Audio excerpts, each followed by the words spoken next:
السلام علیکم ورحمۃ اللہ وبرکاتہ۔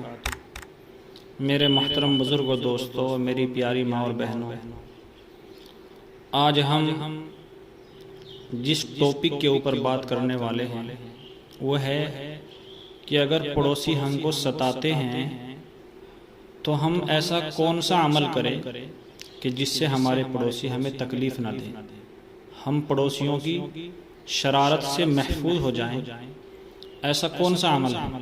اس ویڈیو میں آپ حضرات کو ایک عمل بتلانے والا ہوں۔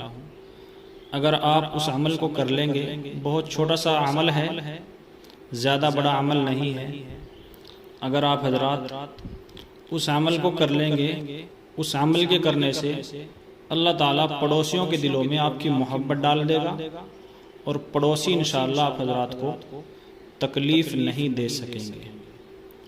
تو چلیے شروع کرتے ہیں۔ شروع کرنے سے پہلے اگر آپ حضرات ہمارے چینل پر نئے ہیں تو ہمارے چینل کو سبسکرائب کیجئے، شیئر کیجئے، لائک کیجئے اور بیل آئیکن دبا دیجئے تاکہ جو بھی ہم نئی ویڈیو آپ حضرات کی خدمت میں پیش کرتے رہتے ہیں وہ سب سے پہلے آپ تک پہنچ جائیں۔ تو سب سے پہلے تو میرے بھائیوں، بزرگوں، دوستوں اور میری پیاری ماں اور بہنوں، سب سے پہلی بات یہ ہے کہ پڑوسی کو ستانا گناہ کبیرہ ہے، بڑا گناہ ہے، چھوٹا گناہ نہیں ہے۔ پڑوسی کو ستانا بڑا گناہ ہے۔ اللہ کے نبی صلی اللہ علیہ وسلم نے فرمایا، وہ آدمی جنت میں داخل نہیں ہو سکتا جس کے ظلم و ستم سے اس کے پڑوسی محفوظ نہ ہو۔ یہ اللہ کے نبی صلی اللہ علیہ وسلم کی حدیث ہے۔ آپ نے فرما دیا، وہ آدمی، وہ بندہ یا وہ بندی جنت میں داخل نہیں ہو سکتے جس کے ظلم و ستم سے اس کے پڑوسی محفوظ نہ ہو۔ میرے بھائیوں، بزرگوں، دوستوں، میری پیاری ماں اور بہنوں، عبادت صرف روزے نماز کا نام نہیں ہے۔ ہم روزہ رکھ لیتے ہیں، نماز پڑھ لیتے ہیں، ہم نے سوچ لیا کہ بس ہماری عبادت پوری ہو گئی۔ نہیں، عبادت کا ایک حصہ یہ بھی ہے کہ ہم سے ہمارے پڑوسی خوش رہے، ہماری وجہ سے ہمارے پڑوسیوں کو تکلیف نہ ہو، یہ بھی عبادت کا ہی ایک حصہ ہے۔ ایک صحابی رضی اللہ عنہ نے اللہ کے نبی صلی اللہ علیہ وسلم سے پوچھا، اے اللہ کے نبی صلی اللہ علیہ وسلم، میرے پڑوس میں ایک عورت رہتی ہے، 5 وقت کی نماز بھی وہ عورت پابندی کے ساتھ پڑھتی ہے، نفلی روزے بھی رکھتی ہے، لیکن اس کی صورتحال یہ ہے کہ پڑوسی اس سے خوش نہیں رہتے۔ اس عورت کا حال یہ ہے کہ وہ زبان کی اچھی نہیں ہے، زبان سے اپنے پڑوسیوں کو برا بھلا کہتی ہے۔ میرے محترم بزرگوں، دوستوں اور میری پیاری ماں اور بہنوں، اللہ کے نبی صلی اللہ علیہ وسلم نے اس کی نماز کو نہیں دیکھا، اس کے روزوں کو نہیں دیکھا،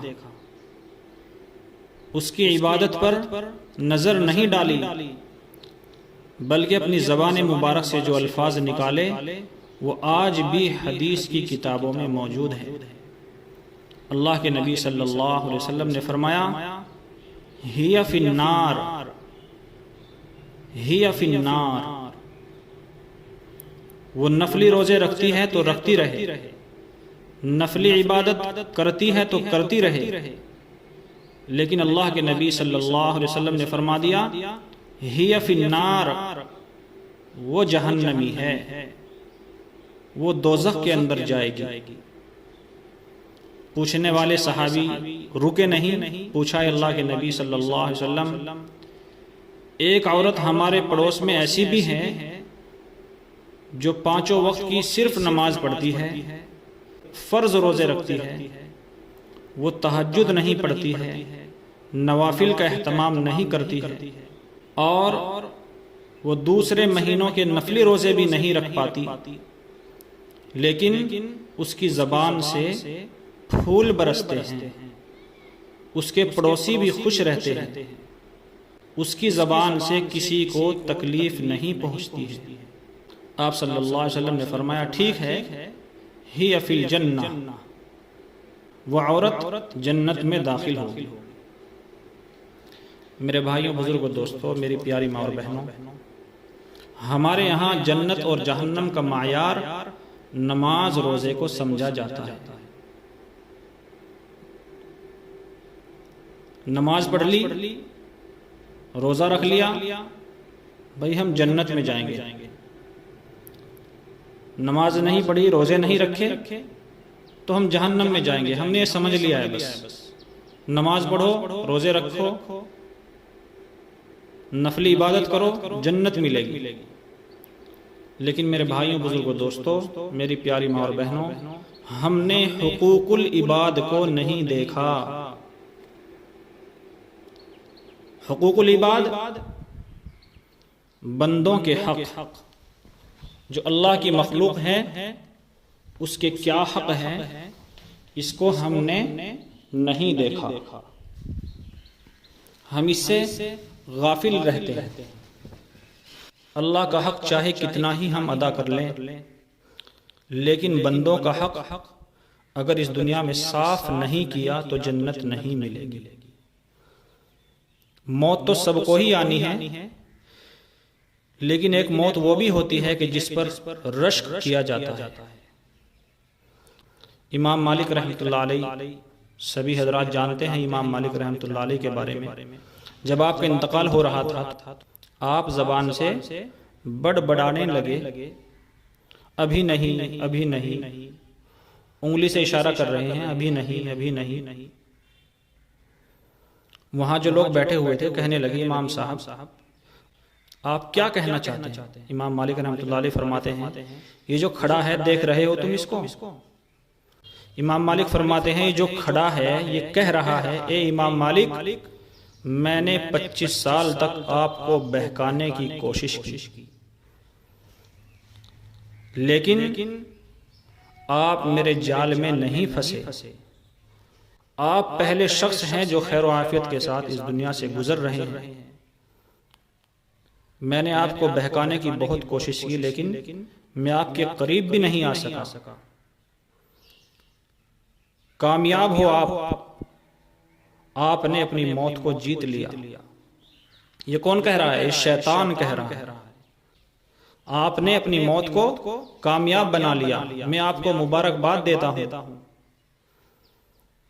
امام مالک رحمۃ اللہ علیہ فرما رہے ہیں کہ لوگوں دیکھ رہے ہو یہ مجھے مبارکباد دے رہا ہے، اور میں کہہ رہا ہوں ابھی نہیں، ابھی نہیں، ابھی نہیں، ابھی میری موت کامیاب نہیں ہوئی ہے، تو آخری وقت تک مجھ سے کوئی بھی غلط کام نہ کرا دے۔ ہو سکتا ہے کہ یہ بھی تیری کوئی چال ہو سکتا ہے کہ یہ بھی تیرا کوئی پھندہ ہو، لیکن جب تک میری روح پرواز نہیں ہوگی میں اپنے آپ کو کامیاب نہیں مانوں گا۔ وہی اللہ والے ہوتے ہیں جو آخری وقت تک بھی اپنی موت کو کامیاب بنانے کی فکر میں لگے رہتے ہیں۔ اللہ کے نبی صلی اللہ علیہ وسلم نے فرمایا جو شخص فوت ہو جائے، جس کا انتقال ہو جائے، جو اس دنیا سے چلا جائے، اور اس کے 3 ہمسائے ہوں، کون ہوں؟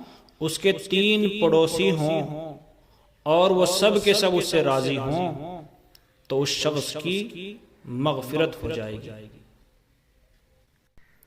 اب آخری عمل آپ حضرات کو بتا کر میں اپنی بات ختم کرتا ہوں۔ اگر ہمارے پڑوسی ایسے ہیں کہ بات بات میں ہمیں پریشان کرتے ہیں، ہمیں تکلیفیں پہنچاتے ہیں، ہم ان کو سمجھاتے بھی ہیں پھر بھی وہ باز نہیں آتے، تو ایک چھوٹا سا عمل کر لے۔ عمل کیا ہے؟